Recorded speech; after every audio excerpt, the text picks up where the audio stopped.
नमस्कार, आपके साथ मैं हूं राम मोहन शर्मा। आज दिन है मैहर के नतीजों का। मैहर की महाभारत जीतेगा कौन, ये हम आपको बताएंगे। और आइए हम सीधे रुख करते हैं। जी मीडिया संवाददाता शरद श्रीवास्तव इस वक्त हमारे साथ सीधे जुड़े हुए हैं सतना से। शरद, आपके पास आ रहे हैं, ताजा अपडेट बताइए, क्या सूरत हाल है? हाँ बिल्कुल, ताजा अपडेट में ये है कि बीजेपी को बढ़त है शुरुआती रुझान में। हालांकि जो कांग्रेस के उम्मीदवार हैं मनीष पटेल जी, वो हमारे साथ मौजूद हैं। सर, ये शुरुआती रुझान आपके पक्ष में नहीं दिख रहे हैं, क्या कहना चाहते हैं? बहुत प्रारंभिक है, डेफिनेटली आगे हमारे बेल्ट हैं, उसमें बढ़त कांग्रेस की रहेगी। प्रथम द्वितीय चरण में 2 राउंड में हम लोग 3 राउंड तक एक्सपेक्ट कर रहे थे कि बीजेपी हमसे आगे रहेगी, पर तीसरे राउंड के बाद कांग्रेस डेफिनेटली 100% ओवरटेक कर जाएगी। अच्छा, कहाँ आपको लगता है कि आपकी बढ़त रहेगी? और अभी क्योंकि जो नतीजे आ रहे हैं वो पहले राउंड में ही 1800 वोटों की बढ़त हो गई है बीजेपी की, लेकिन आप किसके कौन सी जगहों पे मान रहे हैं कि आपको बढ़त मिलेगी? अंदरा से लेके मैहर तक ये पड़ता है पूरा बेल्ट, इसमें अपनी अच्छी खासी बढ़त रहेगी और अपन इनको ओवरटेक कर जाएंगे वहाँ पे। अभी मतलब तीसरे राउंड के बाद ही पॉजिटिव रिजल्ट अपने आने शुरू हो जाएंगे 100%। अच्छा, आपको लगता है कि ये शुरुआती रुझान है, इस वजह से अभी बदलाव हो सकता है आगे? होएगा ही होएगा, उसमें कोई डाउट वाली बात ही नहीं है, 100%।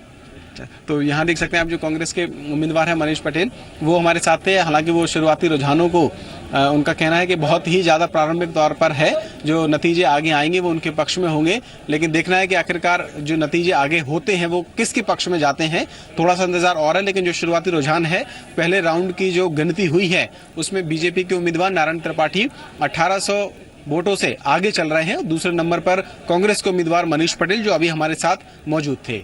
बिल्कुल, और ये अक्सर शरद होता है कि प्रत्याशी अपने अपने मुताबिक, अपने अपने क्षेत्र के मुताबिक और इलाकावार ये गणित लगाकर रखते हैं कि कहां पर उनको लगभग कितने वोट मिलने वाले हैं। इसके बाद तो वो जनता के ऊपर है कि वो कितने वोट दे रही है और क्या नतीजा होगा।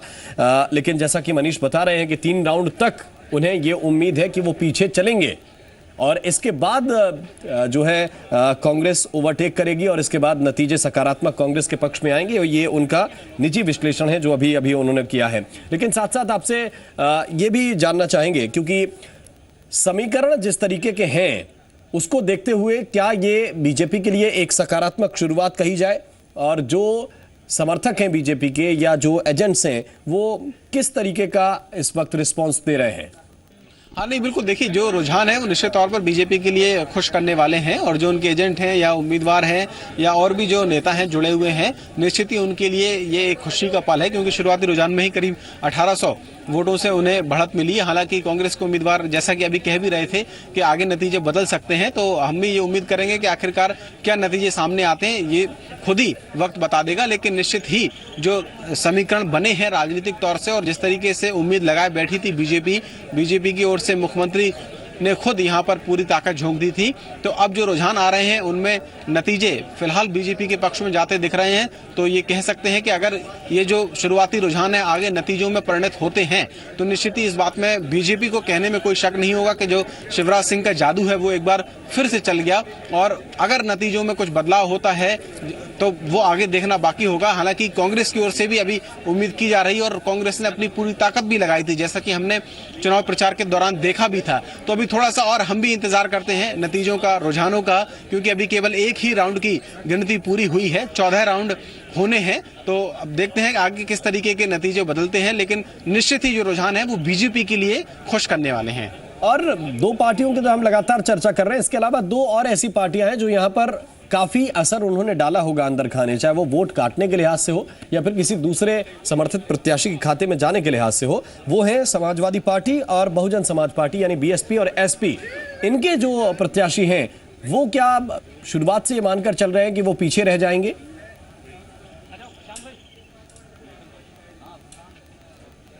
हाँ नहीं, देखिए ये बात तो पहले से तय मानी जा रही थी कि जो सीधा मुकाबला होगा वो बीजेपी और कांग्रेस के बीच में ही होगा, और जैसे कि अभी रुझान आ भी रहे हैं उससे लग भी रहा है। लेकिन हाँ, ये बात तय है, ये इतना जरूर समझा जा सकता है कि जो बाकी की 2 पार्टियां हैं, यानी कि बीएसपी और समाजवादी पार्टी, उन्होंने भी पूरे दमखम के साथ चुनाव लड़ा है, तो भले ही वो जीत की रेस में ना हो, लेकिन जो गेम चेंजर कहा जा सकता है उनमें से कोई एक पार्टी जरूर बनेगी। क्योंकि जो राजनीतिक समीकरण यहाँ के बने थे और जो उपचुनाव हुआ है जिसमें ये माना जा रहा है कि जातिगत आधारित वोटिंग ज्यादा हुई है। तो अगर जातिगत आधारित पर वोटिंग को देखें तो जो बीजेपी के उम्मीदवार है नारायण त्रिपाठी, उनके धुर विरोधी माने जाते हैं रामनिवास उर्मलिया, जो समाजवादी पार्टी से हैं। तो ये कहा जा सकता है, ये माना जा रहा है कि जो नारायण त्रिपाठी के वोट है उनको काटने का या उनको नुकसान पहुंचाने का काम समाजवादी पार्टी के उम्मीदवार करेंगे। और जो मनीष पटेल हैं कांग्रेस के उम्मीदवार, उनके मुकाबले में जो बीएसपी के उम्मीदवार हैं रामलखन पटेल, वो भी पटेल हैं। तो जो पटेल बिरादरी का जो वोट बैंक है, बिल्कुल, और दोनों क्या के बीच इसका असर होगा ये बहुत जल्द दिखना शुरू हो जाएगा। पहले राउंड के बाद 1800 वोटों से आगे हैं नारायण त्रिपाठी, बीजेपी के उम्मीदवार, और ये बीजेपी के लिए कुछ अच्छी खबर है, शुरुआत कम से कम अच्छी है। और इस वक्त एक खास पैनल भी हमारे साथ जुड़ा हुआ है। शरद हमारे साथ लगातार सतना से हमें अपडेट दे रहे हैं ताजा। इसके अलावा एक खास पैनल हमारे साथ इस वक्त मौजूद है राजधानी भोपाल से। विश्वास सारंग साहब इस वक्त हमारे साथ मौजूद है, बीजेपी विधायक हैं, बीजेपी प्रवक्ता हैं। बहुत बहुत स्वागत है विश्वास जी आपका। साथ साथ हमारे साथ भूपेंद्र गुप्ता जी भी इस वक्त जुड़े हुए हैं, कांग्रेस के प्रवक्ता है आप। भूपेंद्र जी आपका भी बहुत स्वागत है। और राजनीतिक विश्लेषक, वरिष्ठ पत्रकार शिव अनुराग पटेरिया जी भी हमें भोपाल से ज्वाइन कर रहे हैं। पटेरिया साहब आपका भी बहुत बहुत स्वागत करते हैं। सबसे पहले विश्वास जी, एक अच्छी खबर आपके लिहाज से, पहला राउंड जो हुआ है उसके बाद 1800 वोट से बीजेपी आगे है।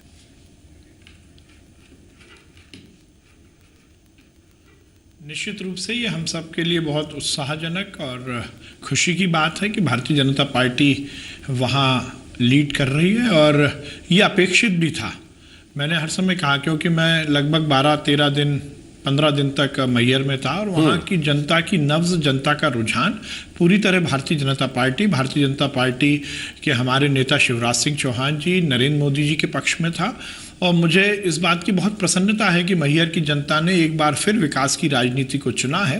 कांग्रेस की विघटन की और विनाश की राजनीति को उन्होंने धता बताया है, और ये मध्य प्रदेश और देश की राजनीति के लिए बहुत शुभ संकेत है कि एक ऐसा उपचुनाव जिसमें कांग्रेस ने मुझे ऐसा लगता है कि संवैधानिक सभी मर्यादाओं को तोड़ा था, जिसमें उन्होंने पूरी तरह से इस देश को विघटन और समाज को विघटन की राजनीति को आगे बढ़ाने का काम किया था। पर उसको ठेंगा दिखाकर मध्य प्रदेश की मैहर की जनता ने विकास की राजनीति को चुना। ये मध्य प्रदेश और देश की राजनीति के लिए बहुत सकारात्मक और सुखद पहलू है। मैं मैहर की जनता को धन्यवाद देता हूँ। भूपेंद्र जी, हालांकि ये पहला राउंड है और पहले राउंड के बाद की ये जो है लीड है बीजेपी की, बहुत जल्दबाजी होगी अभी कुछ कहना, क्योंकि मनीष पटेल जो आपके प्रत्याशी हैं वहां से, वो भी ये कह रहे हैं कि हम 3 राउंड तक तो ये मानकर चल रहे थे कि हम कुछ पीछे रहेंगे, लेकिन 3 राउंड के बाद हमारे पक्ष में ये नतीजे बदलने शुरू होंगे।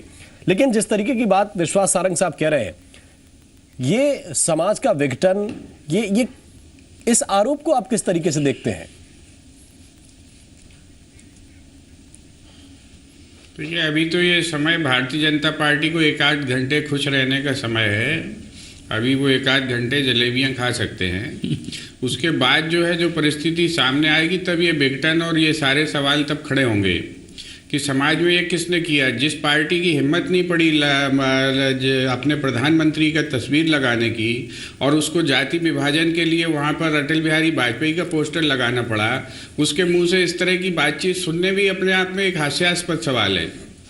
पूरी जनता वहाँ की और पूरा वहाँ का समाज, पूरा वहाँ का जो विन्यास है, वो चीख कर ये कह रहा है कि किसने वहाँ पर जाति विभाजन की राजनीति करी और कौन वहाँ पर जाति विभाजन की राजनीति करता चला आ रहा है। तो इसको कोई अलग से इसकी सफाई देने की ज़रूरत थोड़ी है, परिणाम खुद कहेंगे ये सारी चीज़ें। तो इसके लिए जो है, किसी के आरोप से जो है कोई ना कांग्रेस आहत होती है, ना कांग्रेस पर ये आरोप चस्पा होते हैं। आज पूरा देश हरकत देख रहा है कि भारतीय जनता पार्टी किस तरीके से पूरे देश में तनाव और विभाजन की राजनीति का खेल खेल रही है नंगे तरीके से। तो इसमें ये कुछ सुनने और समझने में कोई बुरा नहीं लगता है। ये तो मुंडियाँ ढूंढ रहे हैं जिनके सर पर ये पटका जा सके। कहीं रेमुला ढूंढ लेते हैं, कहीं रोहित ढूंढ लेते हैं, कहीं पर कन्हैया ढूंढ लेते हैं। तो ये चल रहा है, इसको सारा देश देख रहा है, और उसमें कोई बहुत बड़ी बात नहीं है अगर इस तरह का ये आरोप लगाते हैं तो।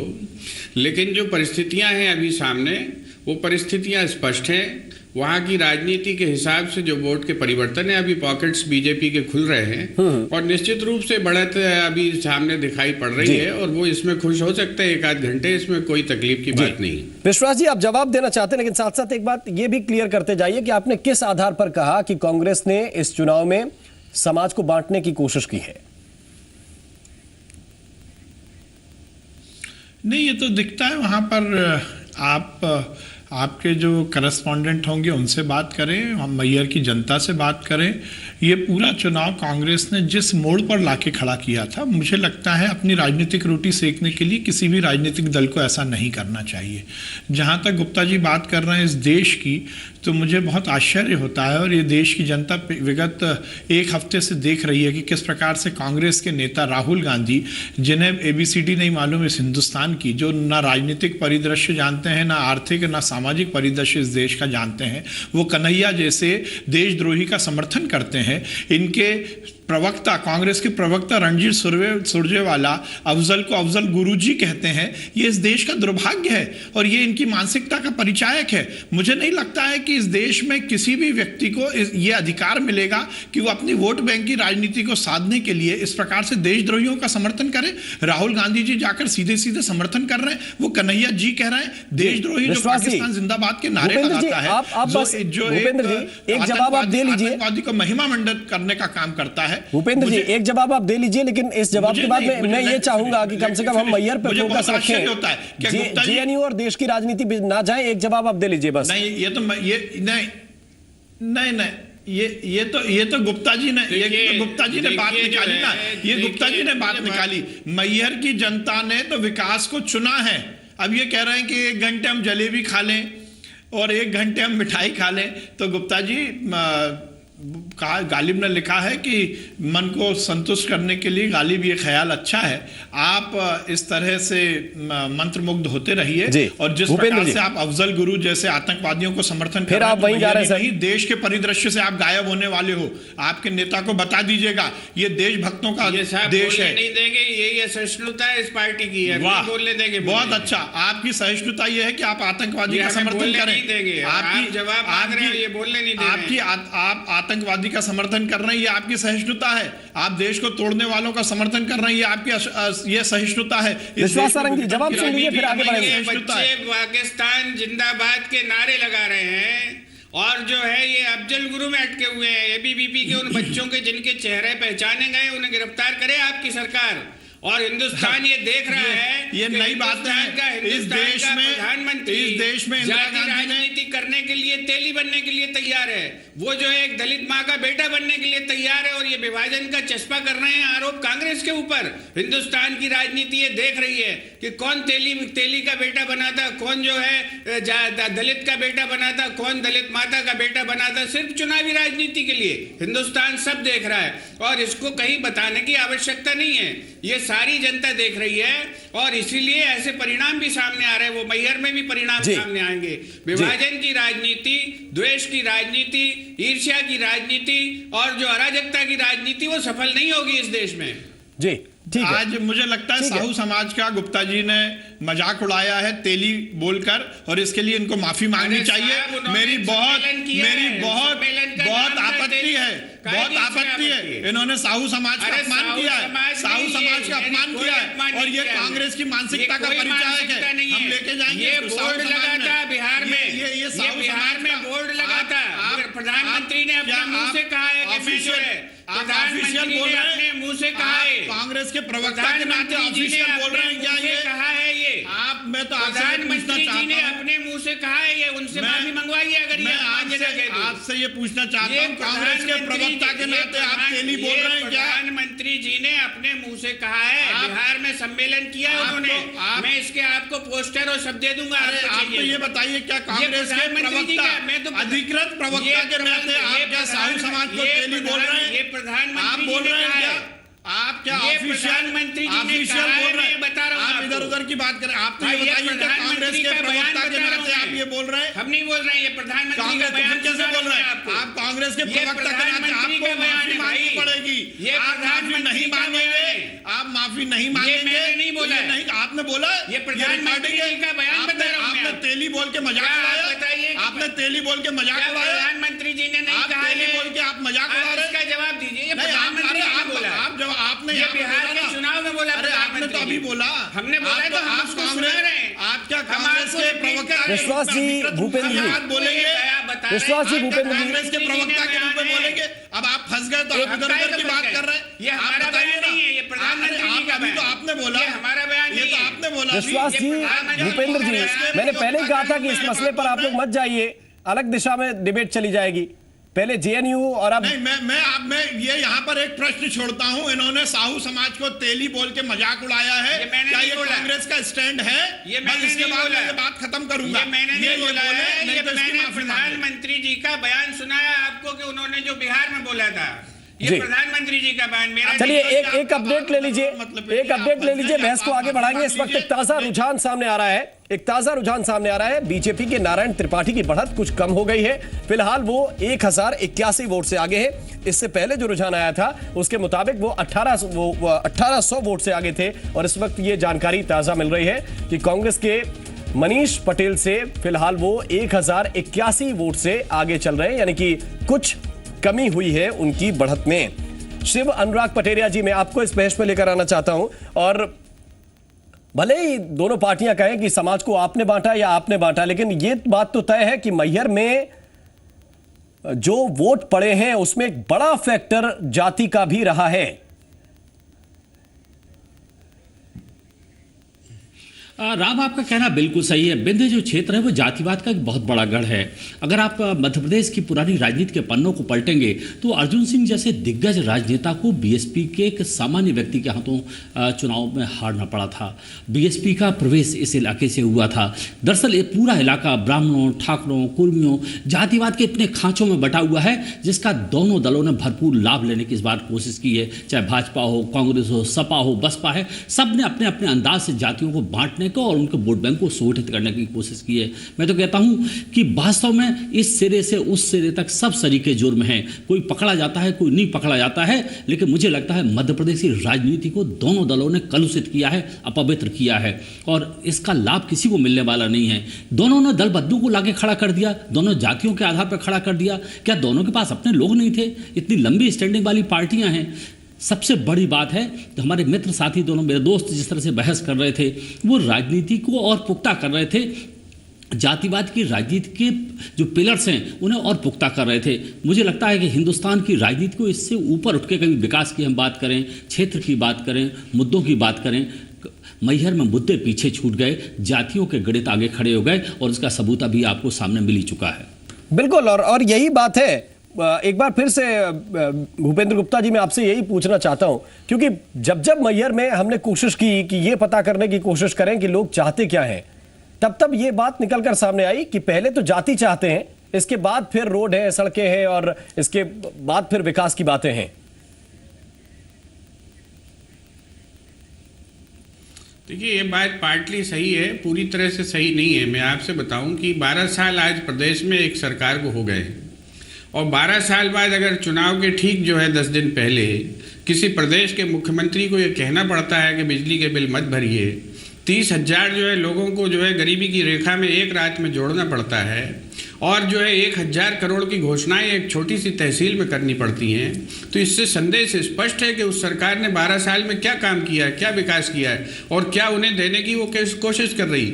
जब हमारा डिलीवरी सिस्टम ठीक नहीं होता है तभी इस तरह के आरोप लगाए जाते हैं। हम तो 12 साल से विपक्ष में हैं, हम 12 साल से जनता के बीच में काम कर रहे हैं और एक स्ट्रगल कर रहे हैं। तो आज जो पार्टी सत्ता में है वो इस जिम्मेवारी से कैसे बच सकती है कि उसने वहां पर विकास नहीं किया है। मैं आपसे कहूं कि सीएजी की रिपोर्ट उठाएं तो वह मैहर हमारे प्रदेश का सबसे बड़ा स्थान है, जहां पर पिलग्रिमेज करने लोग जाते हैं, जहां पर वर्शिपिंग का टूरिज्म होता है। लेकिन वहां स्थिति क्या है? वहां पर जो संस्थाएं बनाई गई हैं, आप सीएजी ने अपनी रिपोर्ट में बताया कि साल भर का input total revenue is 22,000 rupees, जिसको 2 करोड़ 70 लाख रुपए इन्वेस्ट करके जिन संस्थाओं को इन्होंने खड़ा किया है, चारों तरफ भ्रष्टाचार, त्राईमाम, महंगाई, जबरदस्त का जजिया टैक्स। इसके बाद ये उम्मीद करते हैं कि साहब ये इस तरह की बातें करके जातिवाद को फैलाकर चुनाव जीत जाएंगे, यह असंभव है। पहले 1800 वोट से आगे थे नारायण त्रिपाठी, लेकिन अब कुछ अंतर कम हुआ है मनीष पटेल और नारायण त्रिपाठी के बीच में। उनकी बढ़त कुछ घट गई है, 1081 वोट से अब नारायण त्रिपाठी आगे हैं। ये ताजा जानकारी है। दूसरे दौर की काउंटिंग में नारायण त्रिपाठी को 3779 वोट मिले हैं, जबकि कांग्रेस के मनीष पटेल को मिले हैं 2736 वोट। और ये जो बढ़त है वो कुछ कम हुई है। 1081 वोट का अंतर अब इन दोनों के बीच में है। हम लगातार इस पर चर्चा भी कर रहे हैं। खास पैनल हमारे साथ लगातार मौजूद है। विश्वास जी, मैं आपके पास आ रहा हूं और हम चूंकि इस बात पर चर्चा कर रहे थे क्योंकि शिव अनुराग पटेरिया साहब ने एक बड़ा सवाल खड़ा किया है और वो सवाल ये है कि क्या दोनों पार्टियों के पास, लेकिन मेरा सवाल आपसे स्पेसिफिक इसलिए है क्योंकि पिछली बार जो आपके प्रत्याशी हारे थे, नारायण त्रिपाठी से ही हारे थे, उनका मार्जिन बहुत ज्यादा नहीं था। क्या आपके पास उनके अलावा या वो ऐसे प्रत्याशी के तौर पर नहीं थे जिन्हें नारायण त्रिपाठी पर वरीयता दी जा सकती थी?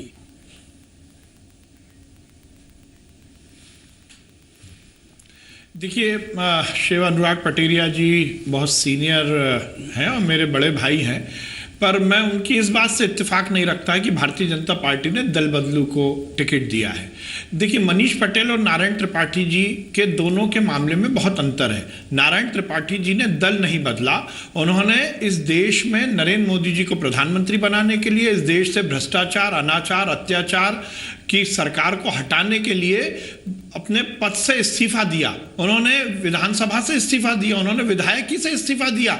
आज की राजनीति में कोई सरपंची और पंची से इस्तीफा नहीं देता, कोई सरपंच नहीं छोड़ता अपना पद। उन्होंने जब देखा कि इस देश में यदि कांग्रेस को हटाना है, इस देश से यदि भ्रष्टाचार को, अनाचार को, अत्याचार को हटाना है, तो नरेंद्र मोदी को प्रधानमंत्री बनाना होगा। इसलिए उन्होंने नरेंद्र मोदी का समर्थन किया और उन्होंने जब विधानसभा से इस्तीफा दिया, जब उन्होंने इस देश में राष्ट्रवादी विचार रखते हुए अपनी विधानसभा की सीट से इस्तीफा दिया, इसलिए हमने उन्हें टिकट दिया। मनीष पटेल जी जरूर, उनको विधानसभा में जाना था, उनको लगता था कि मुझे अपनी राजनीति चमकानी है, कांग्रेस को लगता था कि हम जातिगत इस चुनाव को ले जाएंगे, तो उन्होंने दल बदल कर और उसको टिकट दिया। इसलिए मनीष पटेल जी दल बदलू हैं, नारायण त्रिपाठी जी दल बदलू नहीं है। उन्होंने इस देश की एकता, अखंडता को कायम रखने के लिए, इस देश में सुशासन लाने के लिए, इस देश में अच्छी सरकार लाने के लिए, इस देश में कांग्रेस के 10 साल का कुशासन हटाने के लिए अपनी विधायक की कुर्सी से इस्तीफा दिया था। उन्होंने दल नहीं बदला था, उन्होंने पहले आकर इस्तीफा दिया था और इसलिए नारायण त्रिपाठी ने इस देश के लिए, इस समाज के लिए बड़ा काम किया और इसलिए हमने पारितोषिक के रूप में उनको अपना टिकट दिया था और वो विधानसभा में मैयर का प्रतिनिधित्व करेंगे। भारतीय जनता पार्टी के कार्यकर्ता के रूप में, एक राष्ट्रवादी पार्टी के कार्यकर्ता के रूप में ये मैयर के लिए बहुत सुखद पक्ष रहेगा और मैयर की जनता भी इस बात पर मोहर लगा रही है। यदि ये दल बदल वाली बात होती तो मैयर की जनता उनको जिताती नहीं। मैयर की जनता ने उनकी जीत में इस बात की मोहर लगाई है कि मैयर की जनता ने क्या किया है। भूपेंद्र जी, जो कहा विश्वास सारंग साहब ने, उस पर तो आप जवाब दीजिए, लेकिन साथ साथ एक और जवाब मेरी बात का दीजिए कि अगर आप अब नारायण त्रिपाठी को दल बदलू कहते हैं कि आपकी पार्टी छोड़कर बीजेपी में चले गए, तो 2013 का चुनाव जो आम हुआ था उसमें भी तो चंद रोज पहले ही वो पार्टी में शामिल हुए थे, आपकी पार्टी में, और फिर आपने उन्हें टिकट भी दिया और उस पर वो जीते भी। कि हम लोगों ने जो ये दल बदलू वाला सवाल उठाया ही नहीं है। हमने तो ये सवाल उठाया है गद्दार वर्सेस खुद्दार, क्योंकि जो है हमारा जी ये जो बात अभी विश्वास जी कर रहे हैं जी, मैं इस बात के पर ही मैं आपसे चर्चा करना चाहूँ और इसमें बड़े सवाल नहीं खड़े करना चाहता हूँ कि ये नई तरह की परिभाषा है कि अगर जो है कोई व्यक्ति जो है दल बदल करता है मोदी जी के पक्ष में तो उसको जो है दल बदल नहीं माना जाएगा। ये नई परिभाषा है। दूसरी चीज़ मैं आपसे कहना चाहता हूँ कि उन्होंने त्यागपत्र नहीं दिया। त्यागपत्र दे देते तो ये इतनी परिस्थिति की बात ही नहीं पैदा होती। वो तो जो है सीधे भारतीय जनता पार्टी के मंच पर गए।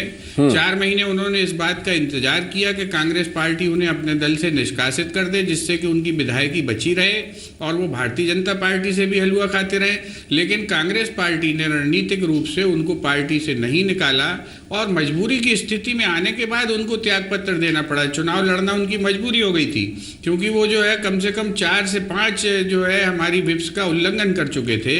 तो जब उनको ये लगा कि अब हमारी विधायकी बच नहीं पाएगी, तब उन्होंने इस्तीफा दिया है। तो ये चीज़ अपने आप में स्पष्ट है। मुझे इस बारे में कुछ नहीं कहना। जनता ने इसके बारे में स्वयं संज्ञान लिया है और जनता ने इसको माना है कि कौन दल बदलू है नहीं है, इस बात ये हमारा मुद्दा नहीं। हमारा मुद्दा तो ये था कि जब आप एक चुने हुए जनप्रतिनिधि हमारी पार्टी के हैं और भारतीय जनता पार्टी के मंच पर खड़े होकर आप भाषण दे रहे हैं, तो आप गद्दार हैं। आपने जो है पार्टी के साथ गद्दारी की है। आप त्यागपत्र देकर वहां जाते अगर आपके मन में कोई जो है गद्दारी गद्दारी की भावना नहीं थी, आप धोखा नहीं कर रहे थे हमारी पार्टी के साथ, आप भारतीय जनता पार्टी के साथ जो है नीचे से हाथ नहीं मिला रहे थे, तो आपको त्यागपत्र देकर सीधे जाना चाहिए था उस पार्टी में। कांग्रेस तो सिर्फ इतना बात कह रही, कांग्रेस इसमें कोई वो बात नहीं कर रही कि कौन दल बदलू है कौन नहीं है।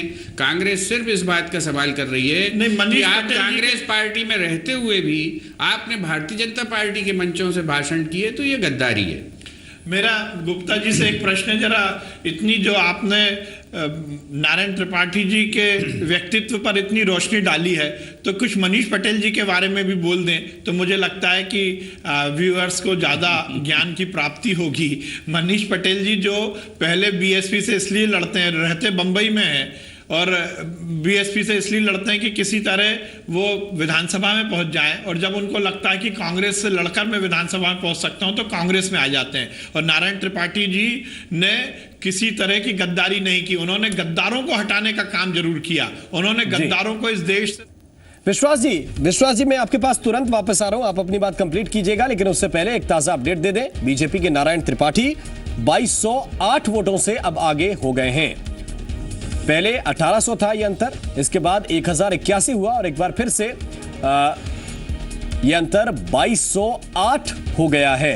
बीजेपी के नारायण त्रिपाठी 2208 वोट से आगे हो गए हैं। मैहर विधानसभा उपचुनाव में दूसरे चरण की काउंटिंग खत्म होने के बाद ये स्थिति निकलकर सामने आई है। दर्शकों को एक बार फिर से बता दें कि शुरुआत के रुझान में 1800 वोट से आगे थे, फिर ये अंतर कुछ कम हुआ, 1081 पहुंचा, और इस वक्त ये ताजा अपडेट आपको दे रहे हैं। बीजेपी के नारायण त्रिपाठी कांग्रेस के मनीष पटेल से 2208 वोटों से 2208 वोटों से आगे हो गए हैं। विश्वास सारंग जी, आप कंप्लीट कीजिए।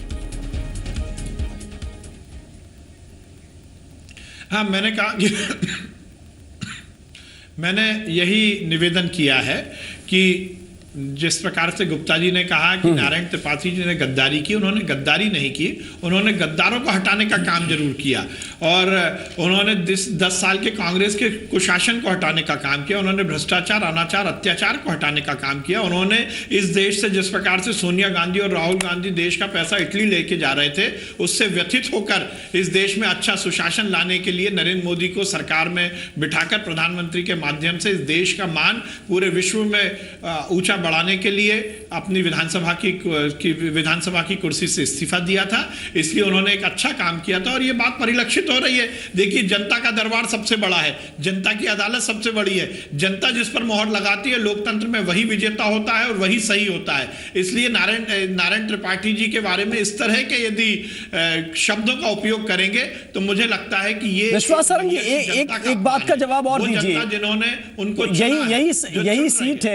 यही सीट है, और इसी सीट से समाजवादी पार्टी के उम्मीदवार रहते हुए जीत चुके हैं नारायण त्रिपाठी, कांग्रेस के उम्मीदवार रहते हुए जीत चुके हैं, और अगर आपके मुताबिक बीजेपी के उम्मीदवार रहते हुए भी जीतेंगे तो क्या मान लिया जाए कि यह नारायण त्रिपाठी की सीट है, इसमें पार्टी का कोई विशेष योगदान है नहीं?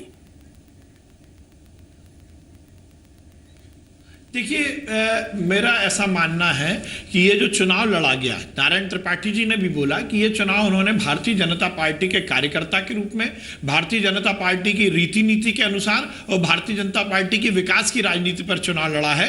तो ये भारतीय जनता पार्टी की जीत है, और नारायण त्रिपाठी जी भारतीय जनता पार्टी के निष्ठावान कार्यकर्ता के रूप में शामिल हुए हैं, इसलिए वो भी ये बात बोल रहे हैं। उनसे भी चुनाव के दौरान ये पूछा गया था, उन्होंने यही कहा था कि ये जीत जो होगी ये भारतीय जनता पार्टी की जीत होगी, ये शिवराज सिंह चौहान जी की जीत होगी, ये नरेंद्र मोदी जी की जीत होगी। और जब पार्टी की जीत होती है तो कार्यकर्ता की भी जीत होती है, और जब नारायण त्रिपाठी जी भारतीय जनता पार्टी के कार्यकर्ता हैं तो उनकी भी जीत होगी। अब इसमें हम ये अलग अलग करें, सब कुछ समाहित है। पार्टी और कार्यकर्ता एक ही तरह, एक ही सिक्के के दो पहलू हैं। यदि पार्टी की जीत होती है तो कार्यकर्ता की जीत होती है, और कार्यकर्ता की जीत होती है तो पार्टी की जीत होती है। इसलिए मुझे नहीं लगता ये बहस का मुद्दा है, ये विकास की जीत है, ये भारतीय जनता पार्टी की सरकार की उपलब्धि की जीत है, ये शिवराज सिंह चौहान और नरेंद्र मोदी जी की स्वीकार्यता की, उनकी लोकप्रियता की जीत है। जी ठीक है। शिव अनुराग पटेरिया जी, एक प्रश्न आपसे इसलिए है क्योंकि जब प्रत्याशी थोड़ा बाहर से आता है, जिस प्रत्याशी के खिलाफ प्रचार किया पूरी भारतीय जनता पार्टी ने 2013 में, अब अगर उसी प्रत्याशी के लिए घर घर जाकर वोट मांगना हो तो जो जमीन से जुड़े हुए कार्यकर्ता हैं या जो कोर कार्यकर्ता पार्टी के कहे जाते हैं संगठन के, वो क्या उतनी गर्मजोशी के साथ वोट मांग पाते हैं, या फिर आप टीवी पर बैठ के तो डिबेट ऐसे कर सकते हैं, लेकिन जनता के सामने आंखों में आंखें डाल के क्या वोट मांग सकते हैं? जरा मुझे समझाइए। राम, मुझे लगता है कि वास्तव में हिंदुस्तान की राजनीति की विद्रूपता है। भारतीय जनता पार्टी हमेशा एक दावा करती रही पार्टी विद डिफरेंस का, लेकिन चुनाव जीतने के लिए लगातार किस तरह से कांग्रेस के लोगों को अपने साथ समाहित करती रही है, मुझे लगता है कई बार वो कांग्रेस जैसी ना हो जाए। विधानसभा के फ्लोर के ऊपर राकेश सिंह चौधरी को दल बदल करा लेते हैं, वो तब कांग्रेस अविश्वास प्रस्ताव लाने वाली थी। एक दिनेश खटीक टीकमगढ़ जिले के विधायक हैं, उनको भाजपा में आने का न्योता देते हैं, वो घोषणा कर देते हैं, बाद में आते नहीं हैं। फिर इसके बाद में नारायण त्रिपाठी जी का मामला आता है। भिंड में कांग्रेस के एक प्रत्याशी थे डॉक्टर भागीरथ प्रसाद जी, वो राजनीतिक महत्वाकांक्षा के चलते हुए कांग्रेस के साथ आए, उनके प्रत्याशी घोषित हुए और भारतीय जनता पार्टी ने उनको अपना प्रत्याशी बना लिया। ऐन वक्त पे कांग्रेस को अपना प्रत्याशी तलाशना पड़ा। मुझे लगता है पार्टी डिफरेंस की बातें सिर्फ और हैं, यथार्थ में जो सारे खेल होते हैं सिर्फ जीत और जीत के लिए। अगर मध्य प्रदेश में भाजपा जीतती है तो प्रबंधन की जीत होगी, राजनीति की जीत नहीं होगी, ये जीत होगी जातिवाद की जीत होगी और सिर्फ जीतने की लिप्सा की जीत होगी। मुझे लगता है अगर उच्च आदर्श मापदंड आपको स्थापित करना है तो उस तरह से अपने आप को प्रस्तुत भी करना पड़ेगा। हो सकता है ये चुनाव जीत जाएं। भूपेंद्र जी, मैं आपके पास आ रहा हूं। जो सवाल हमने बीजेपी से किया वो सवाल आप पर भी कुछ कुछ लागू होता है कि मनीष पटेल ही क्यों कांग्रेस संगठन की तरफ से और कोई क्यों नहीं? क्योंकि 2013 में भी यह सवाल उठा था कि दूसरा आयातित प्रत्याशी क्यों? हालांकि नारायण त्रिपाठी के लिए वो सवाल था, वो जीत गए, अलग मसला था, लेकिन इस बार मनीष पटेल क्यों?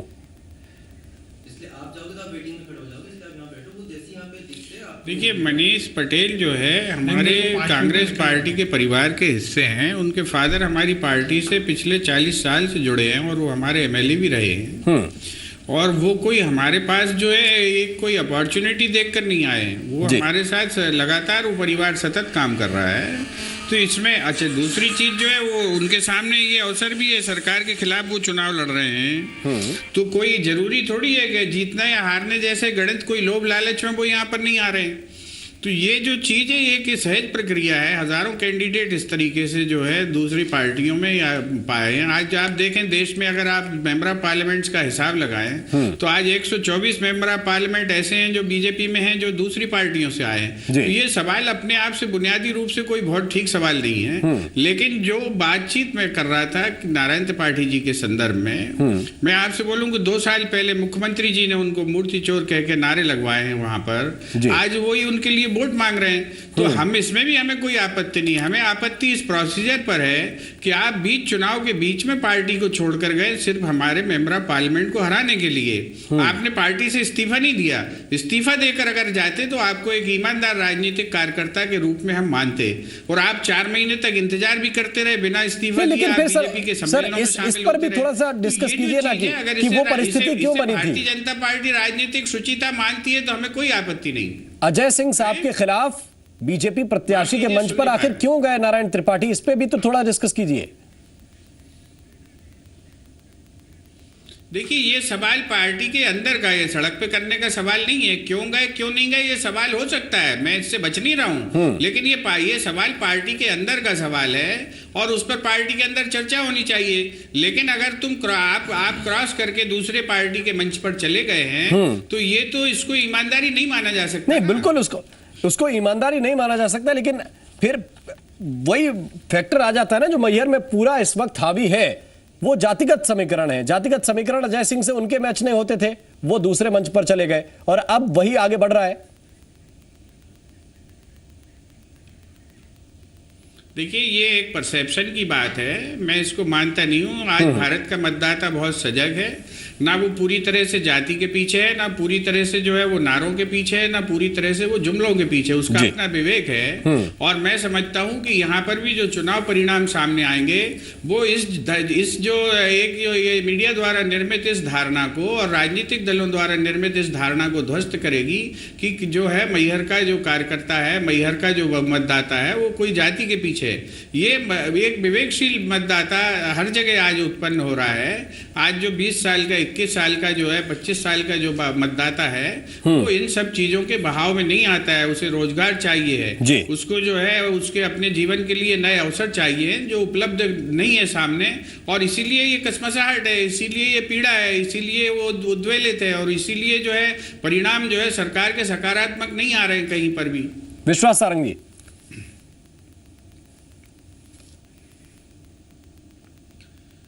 मुझे बड़ा आश्चर्य है गुप्ता जी किस लाइन पर बात कर रहे हैं। ये तो सीधी सीधी बात हो गई कि हम करें तो प्यार और तुम करो तो लफड़ा। और मुझे लगता है उनकी जानकारी में भी थोड़ी कमी है। मनीष पटेल जी के पिताजी कभी विधायक नहीं रहे, उनके दादाजी जरूर विधायक रहे हैं। ये अपनी जानकारी को थोड़ा पुख्ता करें। और जहाँ तक बात है, जैसा शिव अनुराग पटेरिया जी ने बोला, मैं उनकी बात से इस बात में सहमत हूँ कि मनीष पटेल जी ने पूरी तरह से दल बदल किया है। उन्होंने आज से 1 साल 1.5 साल पहले जिस पार्टी को पकड़ा था उसको छोड़ा, और ये केवल चुनाव लड़ने के लिए किया, क्योंकि उनको लगता था कि उपचुनाव में कहीं पार्टी ज़्यादा ताकत लगा देगी और शायद मैं कहीं जीत सकूं, इसलिए उन्होंने केवल विधानसभा में पहुंचने की जो उनकी लालसा थी उसके कारण ये दल बदल किया। और ये मुद्दा नहीं है।